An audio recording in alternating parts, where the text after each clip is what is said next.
Oh yeah? Need some money? Yeah, it does for me.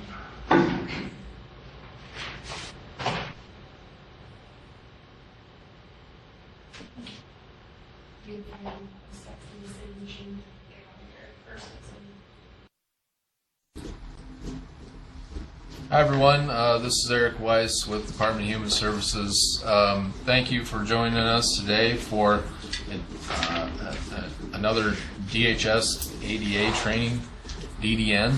I'd like to first go through a roll call of sites, and then we'll turn it over to Steve Stewart.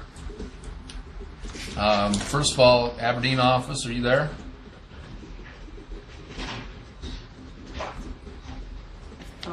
We are here, Eric. Okay. Brookings office? Brookings is here. How about Chamberlain? Chamberlain's here, Eric. Hey, Steve. How about the basement of the Capitol? Are you guys here in Pier? We are here, Eric. All right. Mitchell, DHS. Here. Conference room A here at Hillsview Properties Plaza. Are you guys with us? We are here. Okay. Rapid City site. We're here. Good. Redfield? Yes, Redfield's here. How about the DDS in Sioux Falls? We're all here? All right. And the district office in Sioux Falls? Sioux Falls is here. Good. The rehab center in Sioux Falls?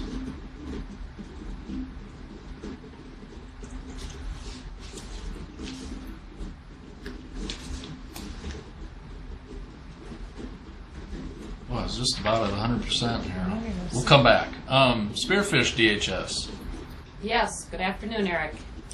Hey, Mary. How about Carmen and Huron?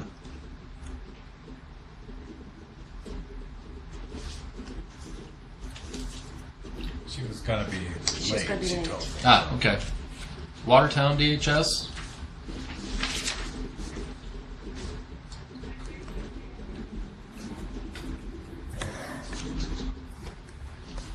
Watertown on?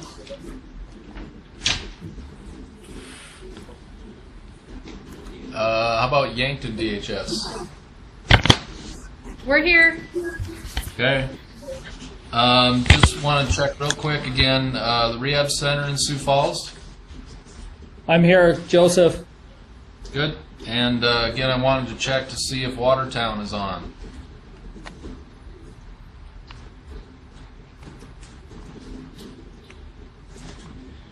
Okay. Well, Watertown Oh. should be there. I talked to Jordan, and she's in the Watertown office up there. okay. Well, we'll assume they're working. Sylvia, if you hear anything different, let us know, and we'll try to connect them. Remember to keep your sites on mute unless you're speaking. We've got a lot of information to go through and have an hour to do it in. Thank you for joining us again today. And what else was I going to mention? Okay, maybe I tackled it all. Steve, you want to take it from here? Okay, welcome everybody, and we got almost 100%. Well, I think we do have 100% of the sites on, so that's good. I'm basically going to go over the effective communication and service animal policies, but before that, I just kind of want to give everybody an overview of where we're at with this whole ADA compliance and self-evaluation process. If you remember before, we listed out the 5 steps that we need to do to be in compliance, and that was to designate an ADA coordinator, Eric Weiss is our ADA coordinator. Everybody should know that. Post a public notice. And what I'm going to do is, yet this week in the mail, I'm going to put out a public notice. It's like a legal size document for everybody to post at their facility. And I'll have some instructions that go out with that too. And also a grievance procedure. That was the third step. How come that came on? Just because I moved that? Or? Yep. I'll switch back. My screen went to sleep and I tried to wake it up and it got on there. So I'll send out that grievance procedure too, and that's to be posted somewhere in your facility too, where people can see it or have access to it. Then the fourth step was the actual self-evaluation, and that's what Meeting the Challenge, we contracted with them to do that. That's looking at all of our policies, practices, and procedures. And then the transition plan is the physical access, and we'll move forward with that. Hopefully closer to the end of the month, we'll maybe have some stuff in place of when that will be done. Meeting the Challenge is currently reviewing all of our policies, and they're looking at our website. And I know they've been doing that because they've asked me a few questions about that. So might be good to kind of be familiar with your programs and how they're listed on our websites. They're going to plan to be here in South Dakota the week of March 30th through April 3rd. I think they'll be here for pretty much that whole week. And we're not open on the 3rd now. yeah, I saw that. We'll have to tell them that, but I don't know that they were going to be here for the full week anyway. And they're in the process right now of developing a survey that they're going to send out.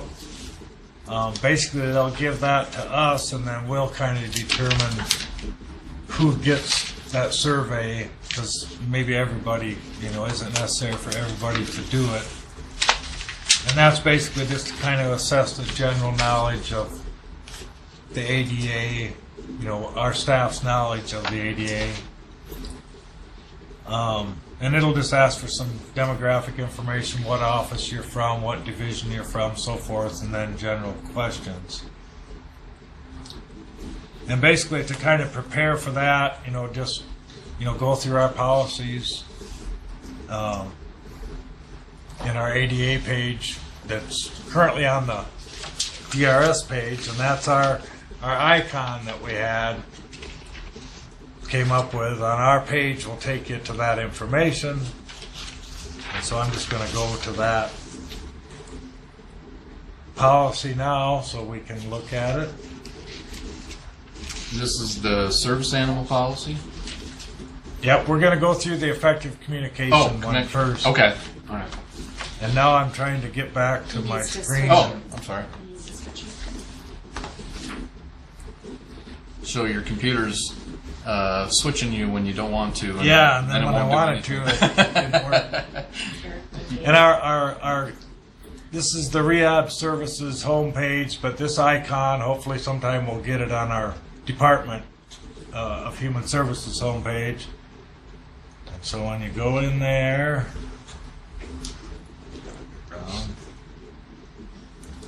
and since those policies are right here, I'm just going to start with the effective communication policy.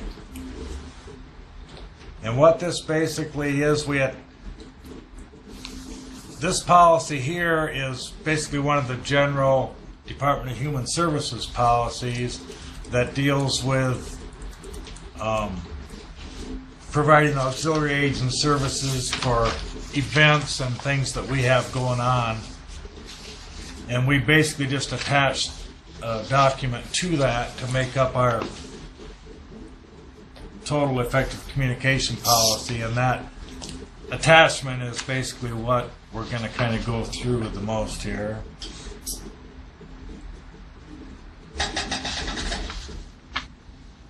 This is, Steve, correct me if I'm wrong, this is a policy that's been in place since last August, is that right? Yeah, it's been in place for quite a while. I've got a January 2015 date on here, but we revise it anytime we change something on it. And we changed a couple of the resources that we had listed, so Okay. I've got a January date on it. Okay. But basically, when we talk about effective communication, we're talking about providing auxiliary aids and services.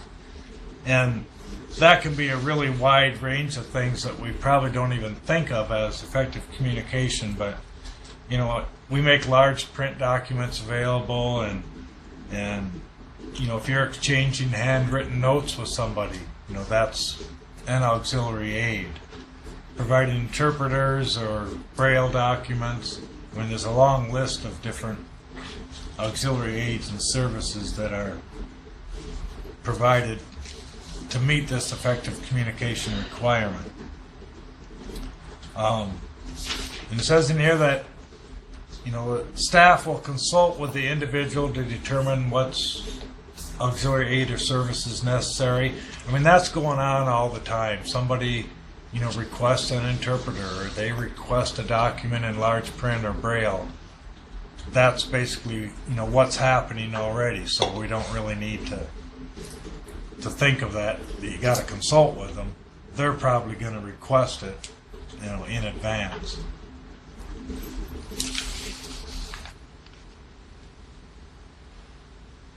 Basically, we use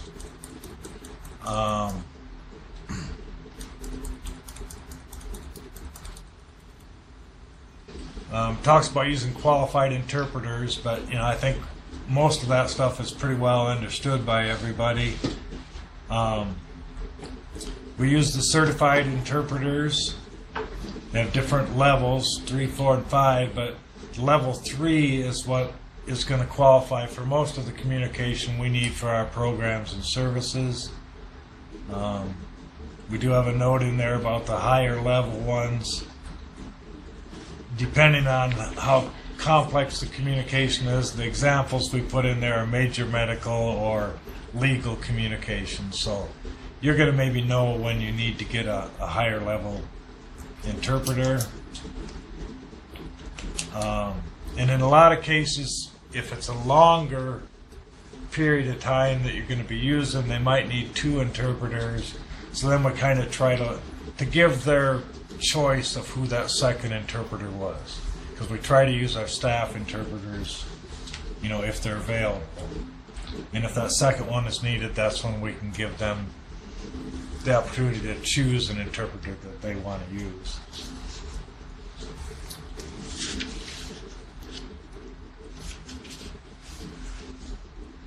Steve, there's other levels of certification that can be included in that list too. Like NIC certification, that's the newer one. And I'll get you that information. Okay, Janet just said there's some other levels that might be in there, so and that's one of the challenges we're going to have with this whole process, is keeping these documents updated and current, but we're going to do our best to do that.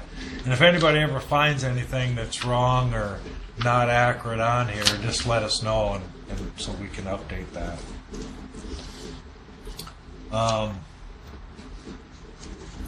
then it says for other aids or services to refer to the table on the back, and if you're not familiar with what you're doing, call our ADA coordinator.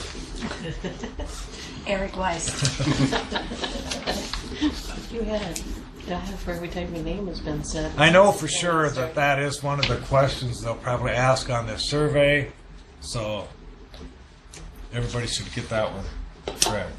And then the table that's attached, this is where, you know, somebody requests something. You know, if you don't have the process down and know who to contact or how to arrange that, I've got most of them listed on here. That I've got their, you know, telephone information and emails and the agencies that provide those services. And a lot of you are probably already using some of these anyway. for these CART services, that's the real-time translation stuff that we use this caption first for. I've set up that process a couple different times, so I'm familiar with it. So if somebody would request that, you could just contact me, but just by calling that number, they would walk you through the process too. And from that, the CART services and above, those are all services that there is a cost for, so you'd have to make sure that you arrange for that. And pretty much everything down below is a service that there wouldn't be a fee associated with it.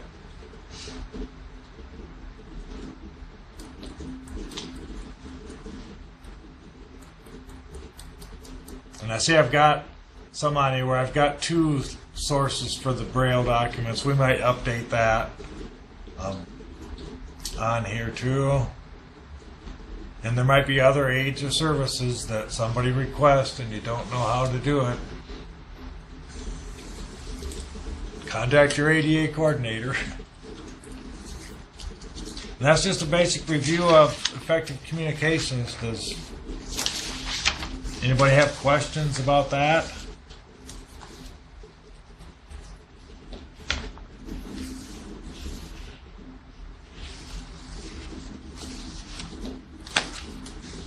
Okay, we'll move on to our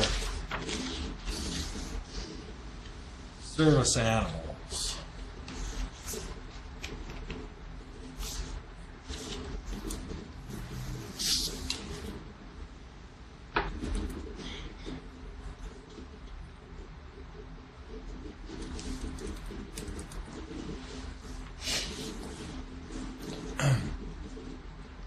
And this is basically just our document, and we had a policy developed, and then we kind of redid it to make it a little simpler and easier to understand, and then we shared that with Meeting the Challenge, who's doing our review, and they kind of combined them both and sent us back what they're recommending. So this policy has basically already been approved by them because this was their revision of ours. And so we started with one, we made it shorter and shared them both with them, and they kind of combined them both, and now it's longer. It's called progress. But basically it's just guidance to on what we allow the use of service animals in our facilities or when they're participating in our programs. And one of the key things in here is that first bullet there that says, in the beginning on March 15, 2011, only dogs are recognized as service animals under the ADA. And basically they've got to be a dog that's trained to do work or perform tasks. And basically we only have to allow service animals in areas in our facilities where the members of the public are allowed to go. So it's basically the public areas of our facilities that apply here. The task needs to be directly related to the person's disability. And then this is kind of where it changed when they did the ADA amendments, is emotional support or comfort animals often used for therapy are not considered service animals under the ADA. So it's our kind of general stance we're taking is that we aren't going to allow service or emotional support animals, in our facilities. And that's kind of probably the number one thing that we'll have to deal with. Somebody's going to come in with even if it is a dog, it's a small dog they're carrying or something, and it's pretty obvious that it's not a service animal, so basically we don't have to allow it in our facilities.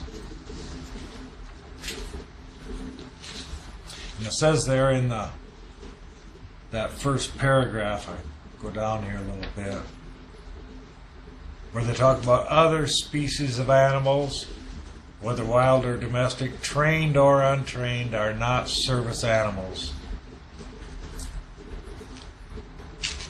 And before the amendments, there was more than dogs that were included, but now it's got to be a dog, and it's got to be trained to perform a task.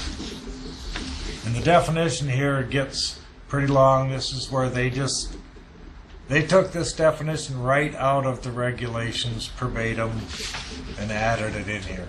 And I think they just did that because for legal reasons, that's our best defense, is we're considering this definition for service animals.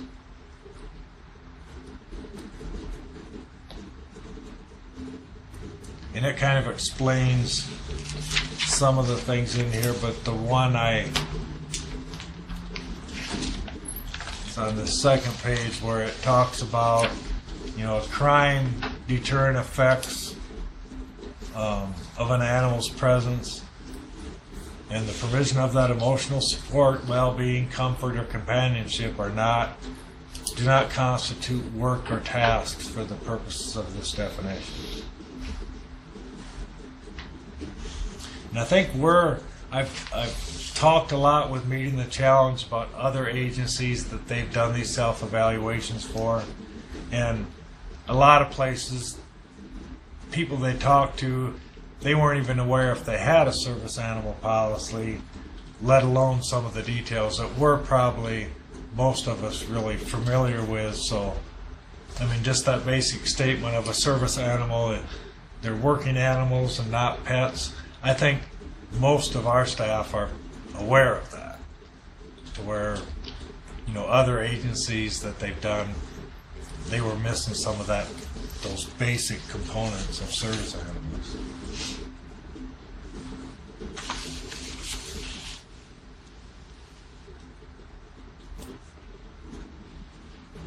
And pretty self-explanatory about the service animal must be under control.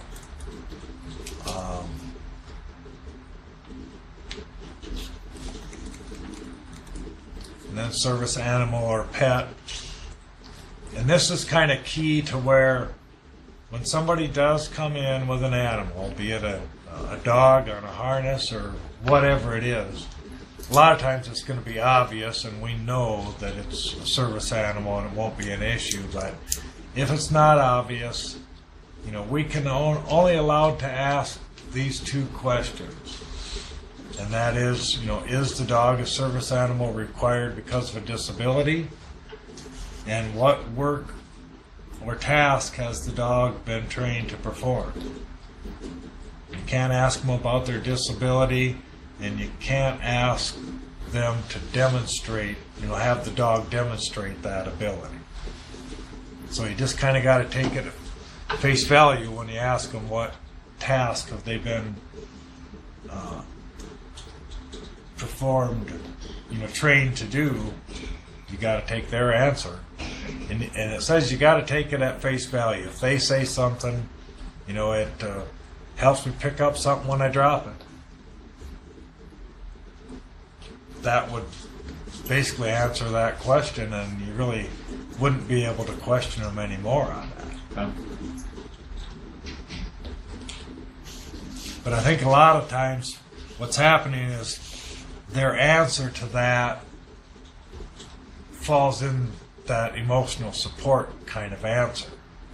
And so you kind of, when you hear that, then you would basically be saying that that's not a task that You're saying qualifies them as a service animal. most likely if someone was denied access or you denied that animal access to a building, for instance, it would be because you're saying that's going to be one of the most likely scenarios where you would do that. Yep. You would deny access. Because, and I know some of them, the requirements are different for fair housing. Somebody could have a dog and it could be for emotional support, and it could be allowed in their apartment or their housing complex they're living in. Even if that place has a no pet policy, they could get a note from a doctor saying that they need it for that purpose. And they could... Shoot. We maybe didn't get us all recorded. Now I lost my track of where I was at. Fair housing. If the dog was loud and Yeah, and so somebody might show them that and say, well, it is a service animal. I've got a note right here that the doctor gave me, and they allow me to have it in my apartment. They're required for that. So I want to bring it with me in your facility. But that isn't a service animal as defined by the ADA. So I think those are the ones that you're going to possibly get challenged on, is that somebody's going to try to convince you that it is a service animal when it really isn't.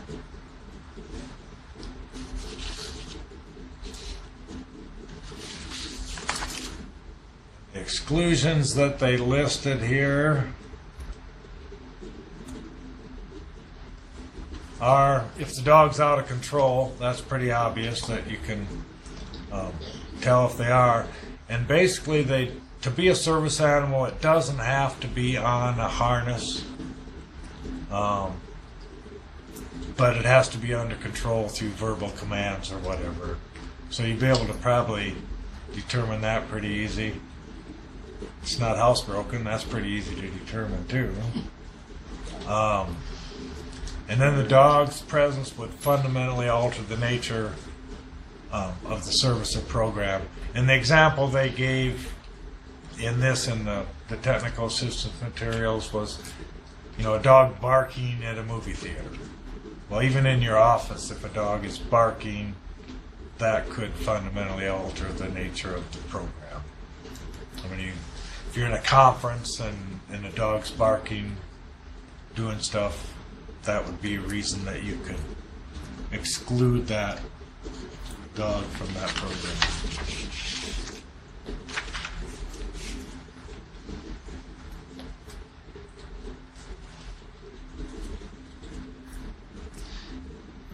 And if you do end up not allowing somebody to bring an animal in the facility, you need to make sure that you still offer that person that, you can come in, but you just can't bring the animal.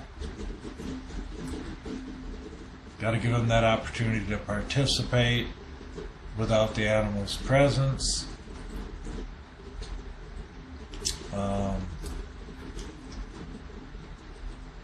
And that any time you get some kind of a direct threat assessment that you're making, or when you're making that decision, it's all pretty much on a case-by-case basis.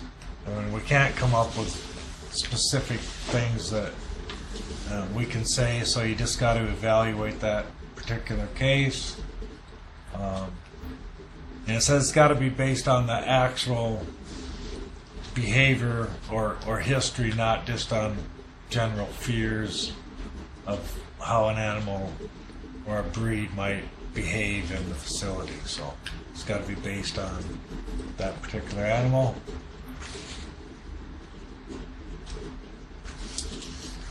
Miniature horses, basically the same thing applies, just like we've been talking with dogs, it applies to the miniature horses. And I don't know if that will happen, but it is one thing that's actually in the regulations. So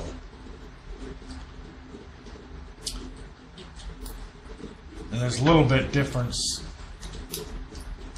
on that with size. I don't know that anybody's going to come in with something much that's too big. I mean, you're going to kind of have to make that call if it happens. And then general maintenance that the owner's responsible for.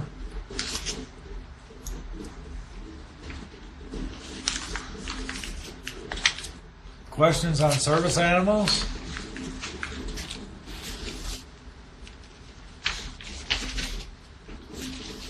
Steve, these two policies that you just covered. They are, and I'm going to go back to the regular shot of the attendees. These two policies that you covered are there going to be a lot of additional ones that don't appear on the website yet, or are these two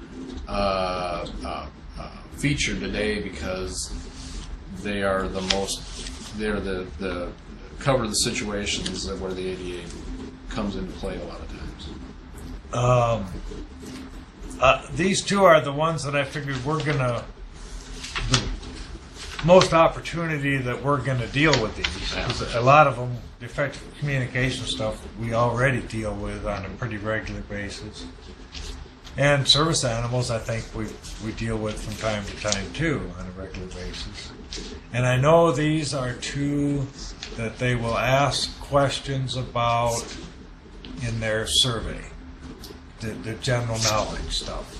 They usually ask about these two, and they'll ask about mobility devices. You know, do you allow mobility devices other than wheelchairs in your facility? And so you got to have some kind of a knowledge of that. Most of the things that they'll ask about are on our ADA information page, those policies.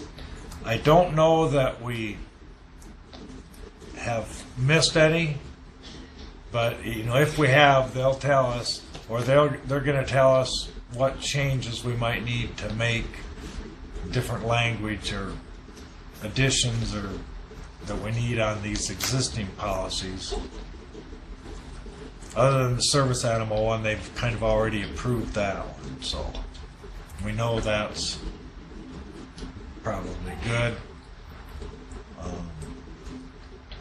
There's a lot just in that general non-discrimination one that they might ask in their survey too, just the general questions that, you know, do you charge for provision of auxiliary aids or services? Well, we all know we don't, but it's a basic question that they might ask.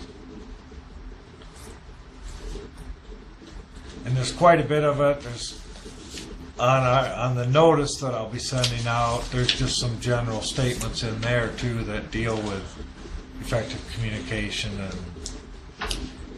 and stuff too. So when that notice gets posted, try to read through it if you see it, because it'll just go to the general office and they'll post it somewhere there. So Okay.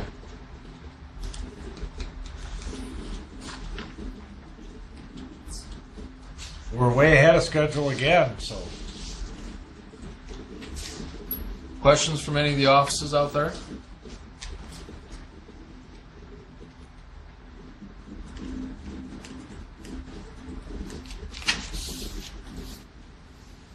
All right. Oh. Hi, this is Jennifer in Yankton. I guess reading through the service animal policy, I'd just like some clarification. You know when it's saying that a therapy animal is not considered protected under the ADA as a service animal, but yet you go in and read that people with psychological disabilities, you know, for impulse and anxiety and everything, can have a service animal, correct? yeah, they can have, but it's got to be trained to deal with that disability. You know, they might be trained to calm them down when they're having an anxiety attack or something. Okay, and that's where I was getting at, Steve. That second question that we're able to ask with the training, I guess, are we looking at professional training, or is it just me stating that I train my dog to help? You get what I'm trying to say? It doesn't matter who trains it, it just has to be trained to do something that's specifically related to that disability. So it's trained to calm me down when it senses that I'm having an anxiety attack. Okay. Is that correct? All right, Jenny? thanks. And I don't think it refers to therapy animals, it's comfort. But I guess we've had the situation here, and that person referred to that animal as a therapy animal. Not a service. Right. And that's where you need to ask them what task has it been performed to do.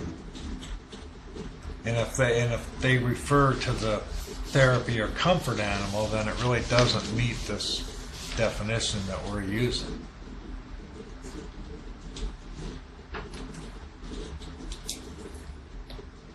So those, in other words, those two questions are what you're going to be able to use to determine if it is. In Those are fact basically the only two questions that you can ask.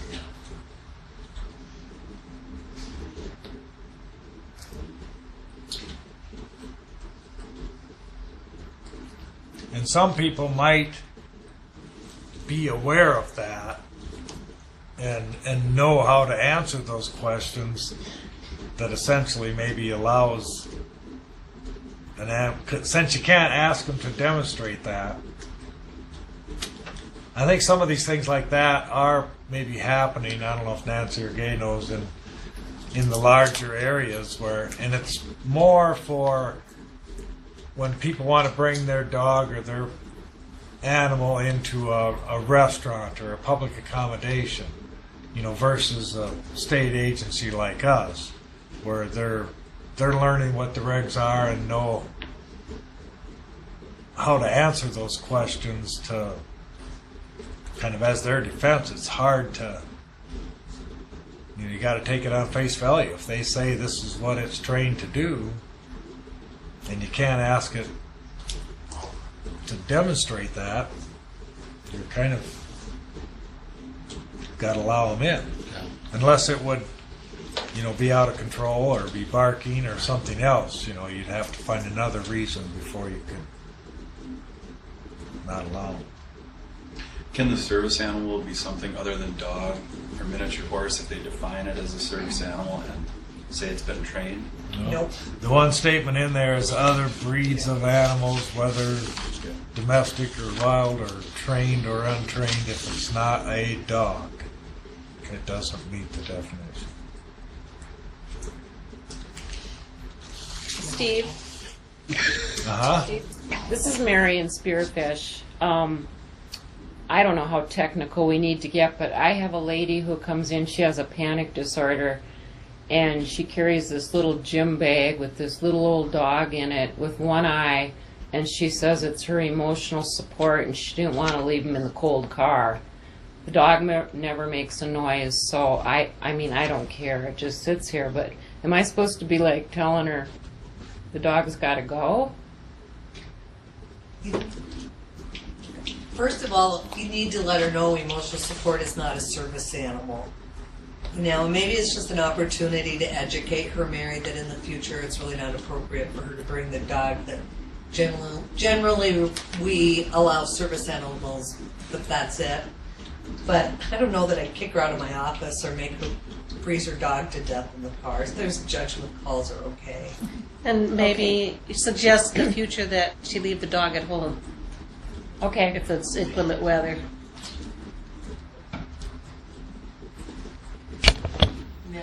Mary, it's a dog with a disability. You said it's blind in one eye?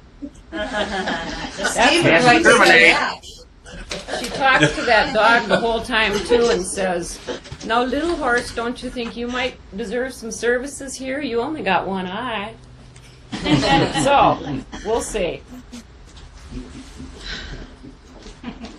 Maybe we need to look at our policies and make sure we're specific that we only take applications from human beings.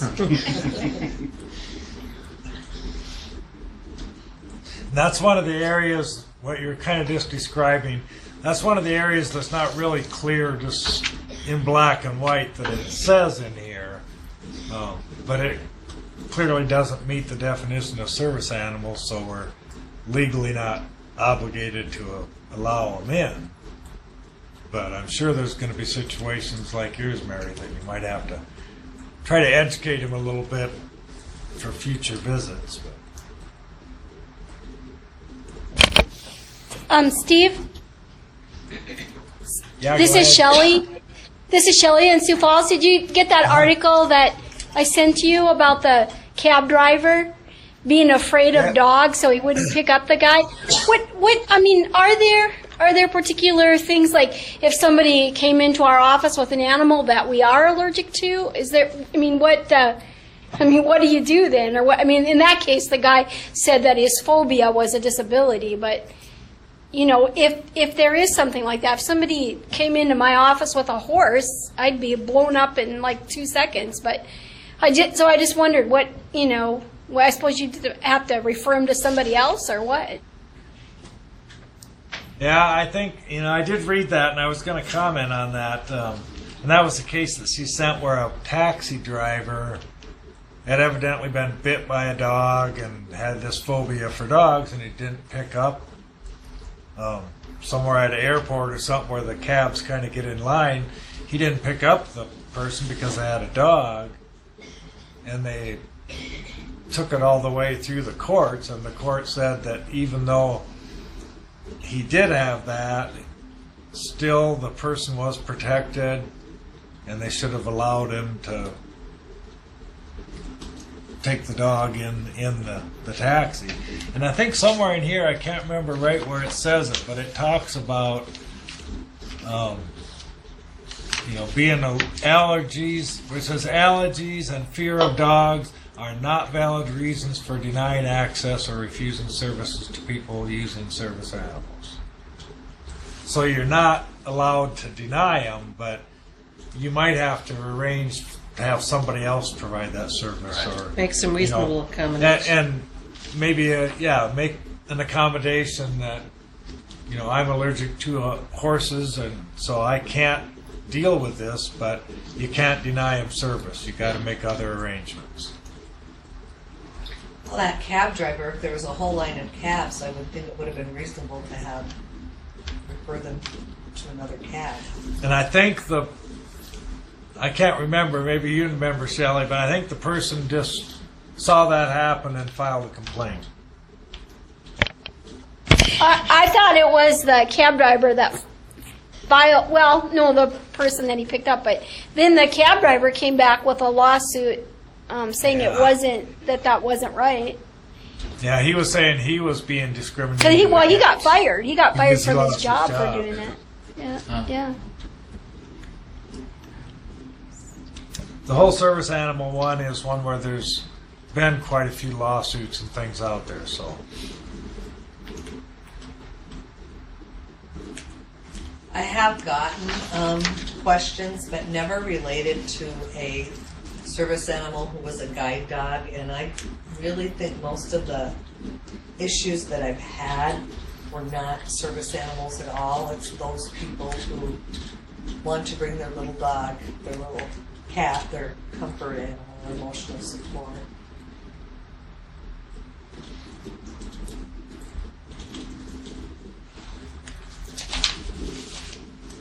Well, it sounds like that's the questions that we have for today. This was recorded, so as soon as we get a link to the recording, we can share that with everybody in case anyone was not able to be on the at the DDN today.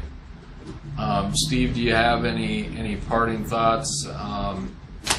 What to expect? Why don't you cover what to expect again from meeting the challenge? Yeah, I think the main thing they're going to send out that survey that's going to probably have some questions on it that, you know, might catch you off guard, but, you know, we want to get a real true gauge of how everybody understands the ADA when they start talking about some areas that we really haven't addressed in any of these trainings. And I might try to put some more out on our regular ADA information site. That's right now I've just got the policies out there and a little description of the self-evaluation, but I might put some other, you know, resource kind of documents out there just for your information kind of type thing.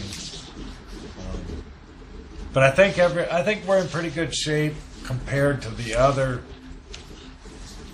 of organizations that I've seen them do self-evaluations on, and the things that they found are, complete lack of understanding or knowledge of the ADA in general is what they found in a lot of cases. So. Okay, anyone got any last questions before we sign off?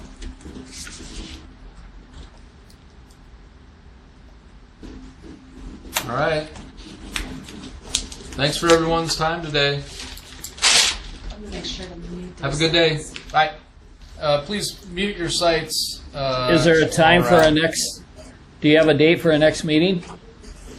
We don't have a date for next meeting yet, and we'll look for, as we go along here, if we have a need for further guidance, further training that we identify, we'll set those times and share those dates. What they've kind of given me a heads up on is that through their survey, if they identify that 90% of the people were not aware of and answered one of the questions wrong, then maybe that's an area we need some additional training on. So, but I'm hoping they aren't going to identify that, but we'll wait and see. Okay.